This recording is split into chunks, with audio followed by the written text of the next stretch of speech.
Bien, en esta noche vamos a estar tocando otro tema importante referente a lo que la Biblia dice con respecto al ser humano, antropología bíblica. El tema de hoy es naturaleza del pecado. Vamos a estar hablando ya en sí del pecado y todo lo que implica el tema del pecado. Es importante este tema porque el pecado no existe solo. El pecado es como un virus que necesita de un ente, de un ser, para poder multiplicarse, por decirlo así, y para poder, pues, manifestarse, ¿no? Entonces, cuando hablamos del hombre, necesariamente tenemos que hablar del pecado, porque al menos en la Tierra, en el planeta Tierra, el pecado no existe si no es en relación con el ser humano.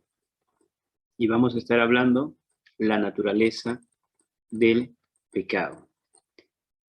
Primero vamos a estar viendo un poco la noción del pecado, o sea, unas pequeñas referencias al pecado. Luego vamos a ver ya la definición del pecado, cuál es el concepto bíblico de pecado, y luego ya vamos a estar viendo también otros aspectos relacionados al pecado. Vamos entonces a ver noción del pecado. Vamos a leer y luego hacemos un comentario al respecto. Es la santidad de Dios la que marca el carácter abominable del pecado. La santidad de Dios puede definirse como la ausencia total de imperfección. Dios es, en su misma esencia, infinitamente distante de toda impureza. Desde el momento en que el hombre fue creado por un Dios santo, su carácter y su conducta han de ser santos también. Vamos a explicar un poquito lo que acabamos de leer. Antes de definir qué es el pecado, primero es bueno reflexionar respecto a la idea de pecado. Cuando nosotros queremos definir el pecado, primero tenemos que entender que el pecado no se puede definir o explicar aparte de Dios. O sea, el tema del pecado está bastante relacionado con el tema de Dios y sobre todo de su santidad. Les explico. Hay mucha gente en esta época moderna que entiende el bien y el mal de una forma. Por ejemplo, hay gente que dice que el mal existe, pero que el mal no necesariamente es pecado, sino que el mal para muchos es no lograr sus metas personales. El mal puede ser para otros el no aceptar la individualidad de las personas. Para otra gente, el mal puede referirse a errores, pero nada tiene que ver esas cosas, esos conceptos del mal, con la idea de un pecado contra Dios. ¿Se da cuenta? Pero el término pecado que vemos en la Biblia está relacionado siempre con Dios. Entonces, antes de poder definir el concepto de pecado, tenemos que primero un poquito hablar de Dios. Y una de las cosas más sobresalientes de la divinidad es la santidad. La Biblia dice que Dios es 3 veces santo. De todas las perfecciones de Dios o de la divinidad, como por ejemplo el amor, la misericordia, el perdón, la bondad, la fidelidad, la justicia, la sabiduría. La santidad es la única de las perfecciones o atributos divinos que vemos en la Biblia elevado al múltiplo de 3. Por eso la Biblia dice, Dios es santo, santo, santo. ¿Se da cuenta cuán importante es para la Biblia que se entienda que la santidad de Dios es algo extraordinario, algo sumamente importante? Entonces, la santidad de Dios es lo que nos muestra cuán terrible es el pecado. Ahora, ¿cómo podemos entender nosotros la santidad de Dios? ¿Qué es santidad? Nosotros hemos leído que santidad puede definirse como ausencia total de imperfección. Esa es una perfección divina, que Dios no tiene ningún tipo de falla, de defecto, de imperfección. Dios es perfecto en todo el sentido del término. Dios es el ser infinitamente separado, distante de toda impureza. O sea, Dios es la luz en todo su esplendor. No hay tinieblas en él, dice la Biblia. Cuando hablamos de santidad, tenemos que entender dos aspectos de santidad. En la antigüedad, la palabra santo tenía mucho que ver con estar apartado para algo. Por ejemplo, en los tiempos antiguos de la Biblia, del Antiguo Testamento, se decía que un lugar es santo en el sentido de que era apartado, ya sea para los dioses de los pueblos paganos o también ya sea para Jehová Dios. También se decía que santo era algún tipo de instrumento o de bien, ¿no? De un mueble. Santo en el sentido de que era separado para Dios.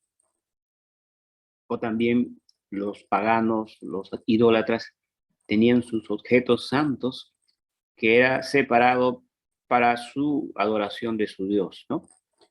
Y también se podía decir que santo eran ciertas personas, ya sea hablando ya de la Biblia exactamente, santos podrían ser los sacerdotes y los profetas. Los sacerdotes en el sentido que los sacerdotes en el Antiguo Testamento eran personas separadas para Jehová.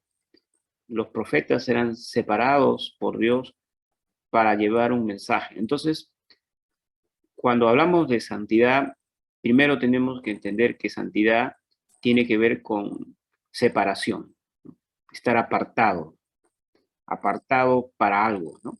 Entonces, por eso la palabra santidad tiene también mucha relación con la palabra consagración. Consagrado es separado para algo, ¿no? En este caso, para Dios.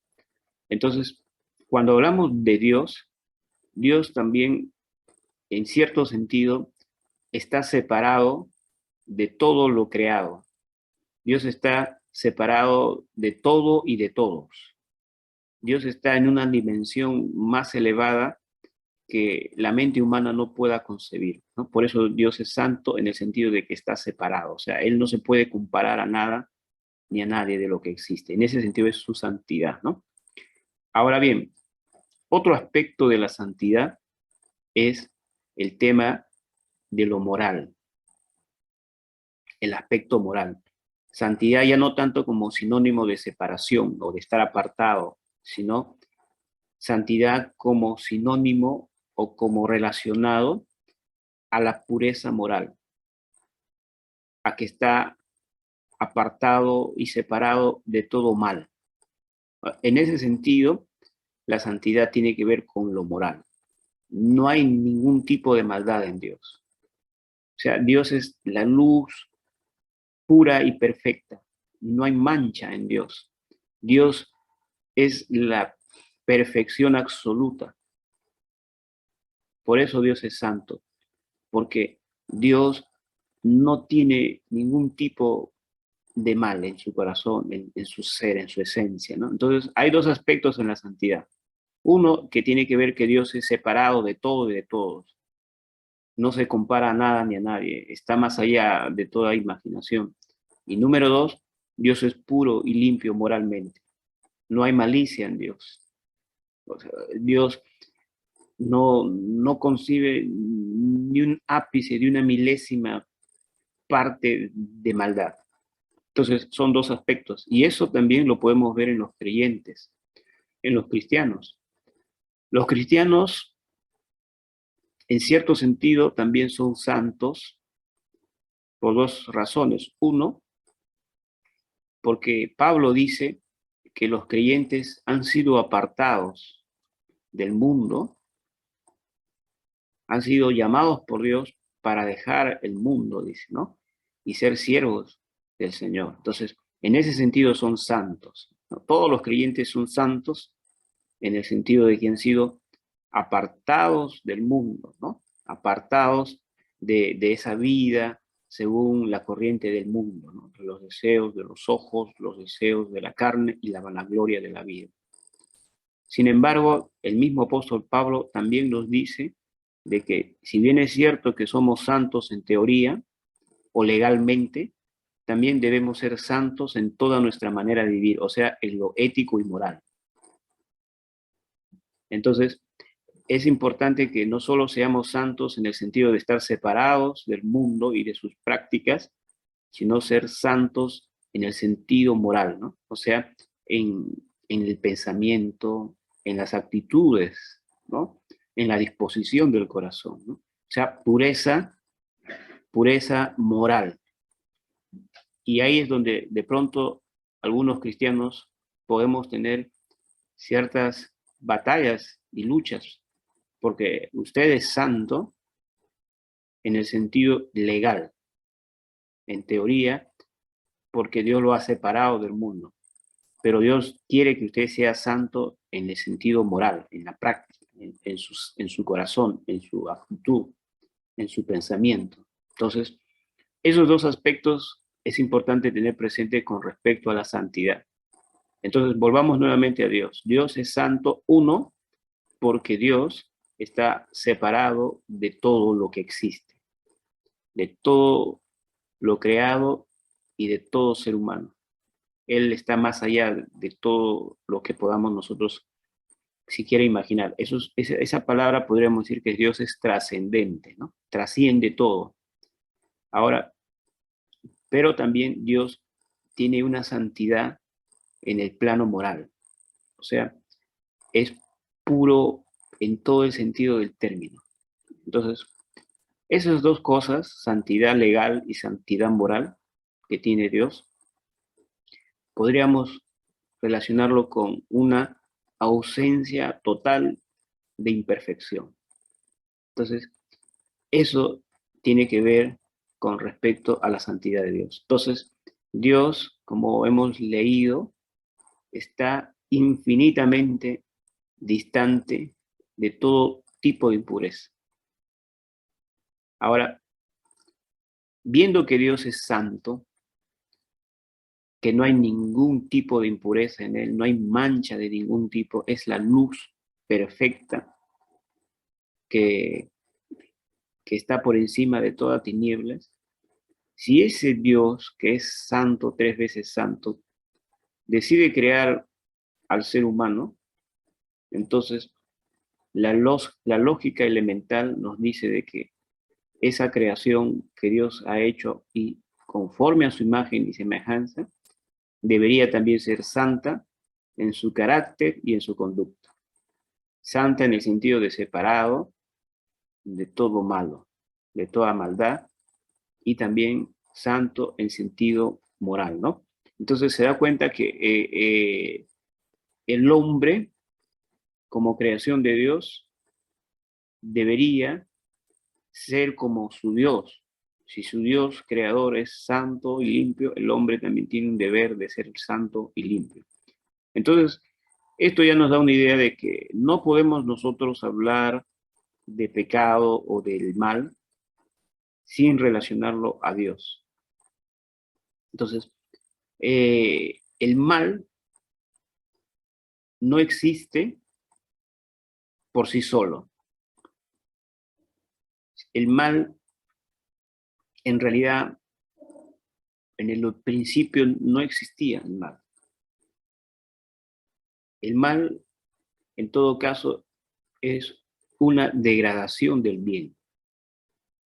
Porque antes que exista el mal en el universo, todo era bueno, dice la Escritura, ¿no? Y bueno en gran manera. Entonces, el mal, a diferencia del bien, no existe en el sentido eterno, que no es que el mal siempre apareció. El mal, así como Dios es eterno porque no tiene principio ni tiene fin. Pero el mal sí tuvo un principio. El mal tuvo un principio. No es que el mal, como muchos piensan, que hay dos fuerzas, ¿no? En el universo, el bien y el mal. En realidad, el bien, el bien como símbolo de Dios es eterno, en el sentido de que no tuvo principio ni tendrá final. En cambio, el mal no es eterno en el sentido de que el mal nunca tuvo principio y nunca tendrá final. La Biblia dice que el mal tuvo un principio, tuvo un origen, y también la Biblia ya decretó que el mal tendrá un fin, un término. Entonces, el mal en el universo existe porque el bien se degradó, ¿no? Entonces, por eso es importante el mal definirlo en los términos bíblicos, porque en esta época moderna usted se puede dar cuenta que se está redefiniendo el concepto del bien y del mal. La Biblia ya había dicho a través de Pablo que en los últimos tiempos llamarán malo a lo bueno y bueno a lo malo.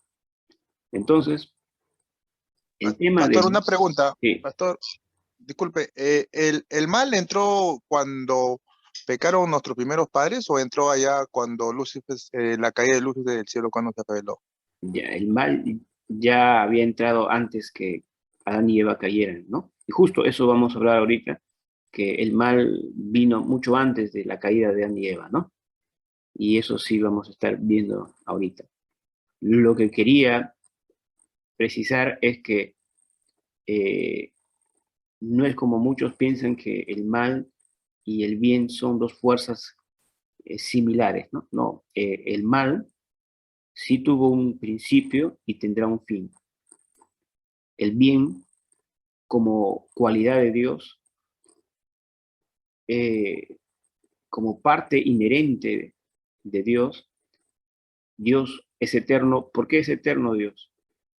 Porque lo eterno no tiene principio ni tiene fin. Dios permanecerá por siempre y la santidad de Dios por siempre existe y existirá, ¿no? En cambio el mal no. Entonces, cuando queremos definir el mal, siempre tenemos que asociarlo con Dios, porque el mal es la oposición a la santidad de Dios. El pecado es lo opuesto al carácter y a la santidad de Dios. Eso vamos a estar definiendo con más detalle más adelante, ¿no? Ahorita estamos hablando como una pequeña introducción con respecto al pecado, ¿no? O sea, el pecado tiene que ver como un puño contra la santidad de Dios, ¿no? Es como, es una agresión a la santidad de Dios. Vamos a estar viendo ahora, como estaba preguntando el compañero, vamos a ver origen del pecado. ¿Qué dice la Biblia con respecto al origen del pecado? La Biblia nos dice de que sí, hay un principio del mal. Vamos a leer y luego explicamos. El pecado ya existía antes de la caída de Adán y Eva. En la eternidad pasada, en algún momento de la historia, un querubín grande e importante, llamado Lucero de la Mañana, quiso ser semejante a Dios. Ya no quería ser un servidor de Dios, ahora quería ser igual a Dios. Aquel ángel principal, como agente moral libre, decidió rebelarse contra su creador, dando inicio a la entrada del pecado en el universo. Vamos a explicar un poquito. Si nosotros hablamos del origen del pecado en la raza humana, tendríamos que irnos a la caída de Adán y Eva, porque estamos hablando del pecado en la raza humana. Ahí empieza. Pero cuando hablamos del pecado ya en el sentido universal, tendríamos que irnos más atrás. La Biblia no especifica en qué momento, pero es muy probable que después de la creación de Dios, en algún momento se sucedió la rebelión de Satanás, ¿no? Y muchos de los ángeles que lo acompañaron.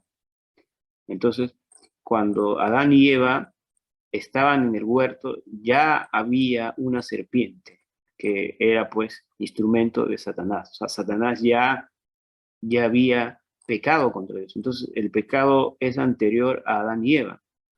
Entonces, en algún momento de la eternidad ocurrió pues una rebelión en el cielo, ¿no? Y esa rebelión estuvo a cargo de un ser, de un personaje real que la Biblia le llama pues Satanás o diablo, pero que antes tenía un nombre diferente, ¿no? Lucero de la mañana. Vamos a estar viendo ahora que la Biblia nos da algunas referencias con respecto a cuál era la condición original de este ángel o querubín llamado Lucero al principio y cuál fue la causa de su caída.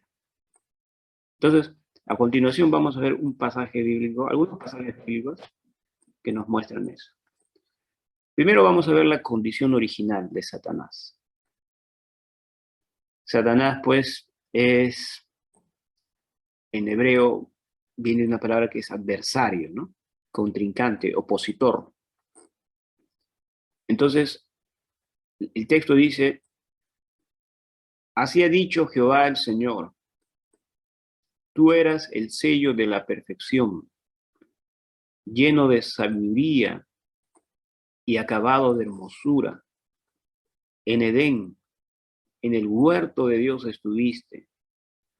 De toda piedra preciosa era tu vestidura, de cornerina, topacio, jaspe, crisólito, berilo y ónice, de zafiro, carbunclo, esmeralda y oro. Eso está en Ezequiel 28, 12, 13. Esta es una descripción que vemos en la Biblia que hace referencia a la a la condición original de Satanás. Vemos pues que una de las características es que Satanás, o que antes era el lucero, era perfecto, sin errores. O sea, Dios no lo hizo con defectos, Dios lo hizo perfecto. Dice que tenía una sabiduría pues única, lleno de sabiduría. Y también acabado en hermosura. O sea, imagínense, ¿no? Qué características le da la Biblia. Dice que su vestidura era única en el sentido de que era de todo tipo de piedras preciosas, pues. Entonces, déjase cuenta usted que Satanás en el principio nunca fue como lo vemos descrito en la Biblia después de la caída. porque Dios nunca crea nada malo. Dios todo lo que crea es bueno, dice, y bueno en gran manera. Y así como el hombre, los ángeles también tienen libre albedrío. Y Satanás, pues, usó ese libre albedrío para su perdición. Vamos a ver otro pasaje bíblico que nos habla acerca de la condición original de Satanás. Dice el texto: los primores de tus tamboriles y flautas estuvieron preparados para ti el día de tu creación. Tú, querubín grande, protector, yo te puse en el santo monte de Dios. Allí estuviste, en medio de las piedras de fuego te paseabas. Perfecto eras en todos tus caminos desde el día que fuiste creado hasta que se halló en ti maldad. Ezequiel 28, 13, 15. Aquí también podemos un poquito detenernos y ver algunos detalles. En primer lugar, vemos que Satanás fue creado. No se compara para nada a Jesucristo. Algunos a veces quieren comparar, ¿no?, a Satanás con Jesucristo y que los dos están luchando.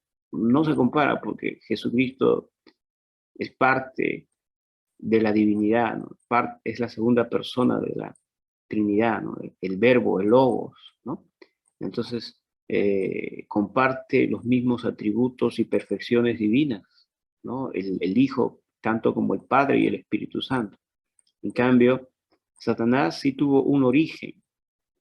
Dice claramente el texto que fue creado en un día. No sabemos qué día exacto, pero muy probable que cuando Dios creaba de pronto el universo, en un momento dado creó a los seres espirituales, ¿no?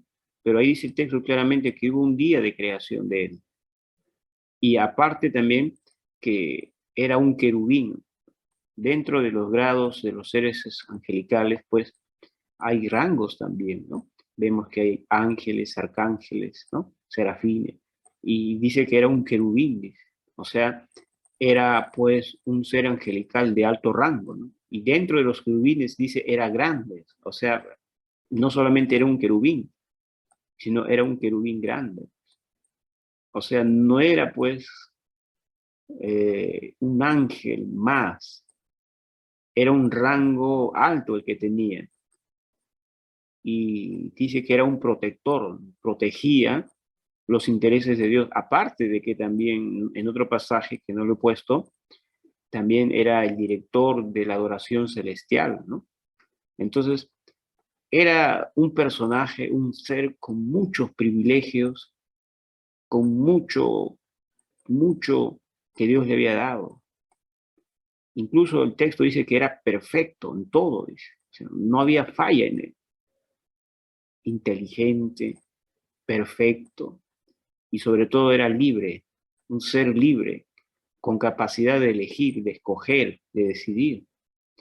Pero lamentablemente usó esa capacidad de elegir para su caída, ¿no? Dice, hasta el día en que se halló en ti maldad. O sea, la maldad tuvo su origen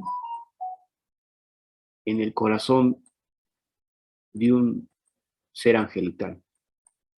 Y luego vamos a estar viendo un poquito cómo se dio esa situación, porque a primera vista uno puede decir, wow, pero ¿cómo puede ser posible? Yo entiendo que Adán y Eva fueron tentados, pero ¿quién tentó? No a Satanás.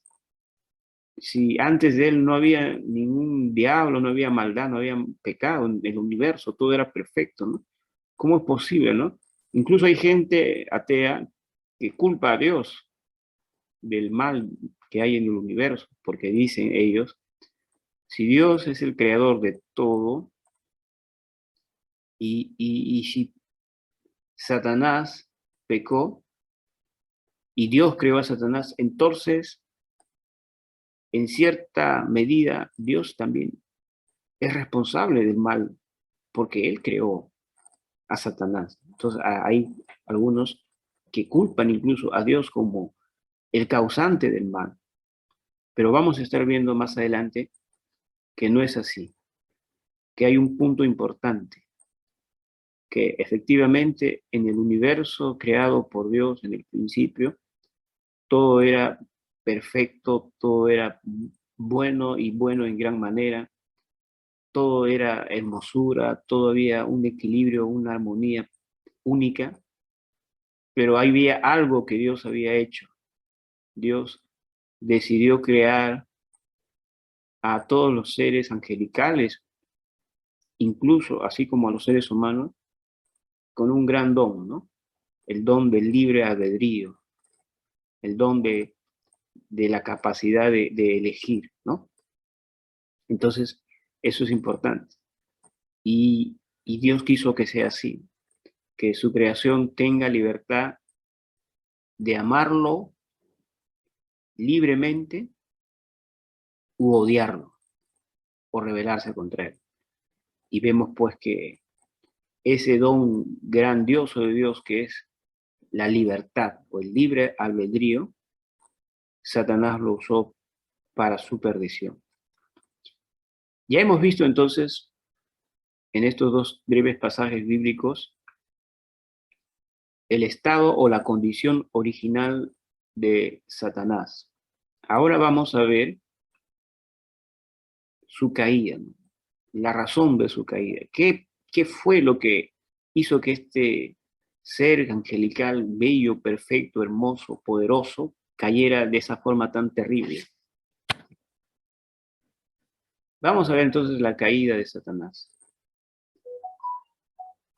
El texto dice, sobre las alturas de las nubes subiré y seré semejante al Altísimo. Mas tú derribado eres hasta el Seol a los lados del abismo. Isaías 14, 14, 15. La parte que está inclinada del texto, ¿no?, es lo que está pensando Satanás. Él quería ser semejante a Dios. O sea, ya no le bastó ser de pronto el administrador de la creación de Dios. No le bastó tener todos los privilegios y beneficios que Dios le había dado. Se enalteció, dice, su corazón y quiso ser igual a Dios. O sea, ya no quiso que Dios sea su Dios, ¿no? Si él puede ser igual a Dios. Por eso dice, subiré a las alturas, dice, ¿no? Y bueno, nosotros sabemos por Apocalipsis que a la tercera parte, dice, ¿no?, de las estrellas que son un simbolismo de ángeles, dice que él los sedujo para provocar una gran rebelión celestial, ¿no? Y entonces la palabra clave sería ser. Él quiso ser, ya quiso tener un nombre, más allá del nombre que se le había dado Dios, ¿no? Quiso ser alguien más allá de lo que Dios lo había hecho, ¿no? Y ahí fue pues el origen de su caída. Ahí fue prácticamente su destrucción, ¿no? Ser igual a Dios. Dice la Biblia que Dios no hay como Él, perfecto, bello y hermoso, todopoderoso, más allá de toda comprensión e imaginación, y que Dios no comparte su gloria con nadie, porque Él es único.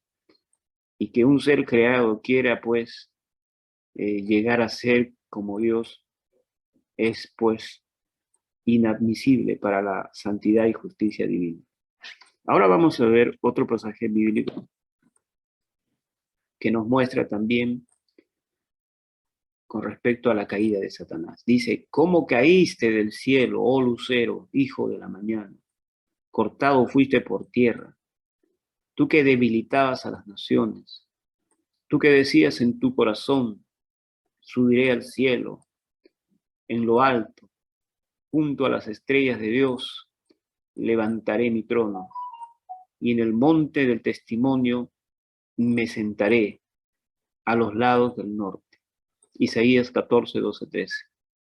Entonces vemos aquí pues otra referencia, que él en un principio vivía en la presencia de Dios, pero fue echado del cielo, fue echado de esa presencia, de esos privilegios que tenía, fue cortado, dice. ¿Por qué? Porque él en su corazón permitió ese deseo maligno de subir a lo alto, ¿no? Y levantar su propio trono, imagínense. O sea, él quería levantar su propio trono, o sea, en otras formas, revelarse ante Dios mismo. Y él pensó tal vez en un momento que lo consiguió, ¿no? Porque, como dice el texto, a tres partes, el tercio de los ángeles logró convencerlos, ¿no? Y quiso sentarse, dice, ¿no? Sentarse, dice. El monte del testimonio es símbolo del trono de Dios, imagínense, ¿no? Eso fue, pues, el origen del mal. Entonces, el origen del pecado tuvo su epicentro en el corazón de un ángel que Dios le había dado todo. Y una de esas cosas que Dios le había dado era, pues, el libre albedrío o libertad de elección. Usó mal su libertad de elección. ¿Para qué? Para querer revelarse a su creador. Y eso fue su desgracia. Eso fue lo que Dios hizo que fuera echado, dice, del cielo. Entonces, ya podemos ir dándonos cuenta cuando hablamos del pecado, que el pecado tuvo un origen. El pecado nunca, no es que existió siempre. El único que existió por siempre, que no tiene principio ni fin, es Dios. Y las cualidades o atributos divinos que Dios tiene. Pero el mal, producto del pecado, tuvo un origen y tendrá un fin. Porque la Biblia nos dice en Apocalipsis que llegará el tiempo en que el pecado, la maldad, dejará de ser. Pero vemos pues que antes que Adán y Eva cayesen, ya había habido una caída en los cielos. Entonces, vemos pues que el pecado en cierta medida tiene que ver pues con el corazón de un ser. En el cielo fue en el corazón de Satanás y en la tierra fue pues en el corazón de Adán y Eva, ¿no? Que curiosamente Satanás mismo fue el tentador, ¿no?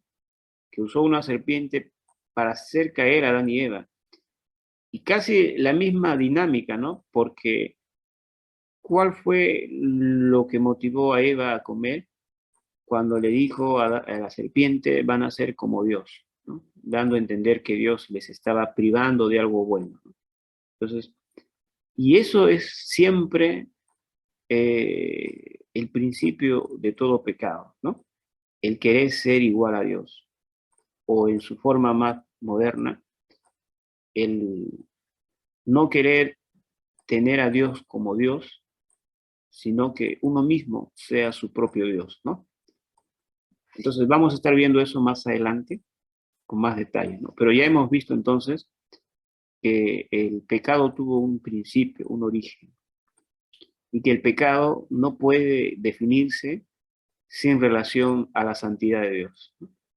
Porque si nosotros separamos el pecado de Dios, en el sentido de que es una oposición a la santidad, a la perfección de Dios, podemos caer en errores, ¿no? Porque en este mundo moderno, como le dice la gente, el pecado es simplemente el mal.